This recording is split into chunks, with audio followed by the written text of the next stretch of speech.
लकड़ी के करघों पर कसे हुए धागे, सधे हाथों की कुशल रफ्तार और लयबद्ध आवाज के साथ आकार पकड़ती खूबसूरत साड़ी। मदुराई की छोटी बुनाई इकाइयों में हथकरघों की ऐसी आवाज सदियों से गूंजती आ रही है, लेकिन अभी आवाज धीमी पड़ रही है। ये कठोर सच्चाई का नतीजा है। बुनकरों की घंटों शारीरिक मेहनत, कम कमाई और अनिश्चित भविष्य हथकरघा शिल्प पर ग्रहण लगा रहे हैं।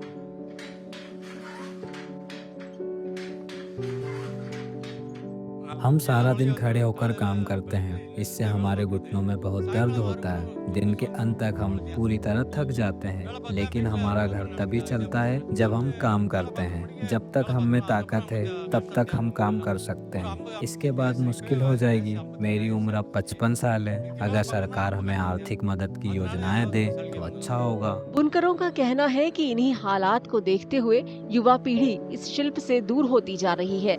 ऐसे में इस शिल्प का भविष्य अंधकार में है। हम ये काम बंद कर देंगे, हमारे बच्चे कहीं और काम करने चले गए हैं, हम आखिरी पीढ़ी होंगे। यही हाल यहाँ के ज्यादातर घरों का है। अभी यहाँ काम करने वाले ज्यादातर लोग 50 साल से ऊपर हैं। यहाँ कोई भी कम उम्र का बुनकर नहीं है।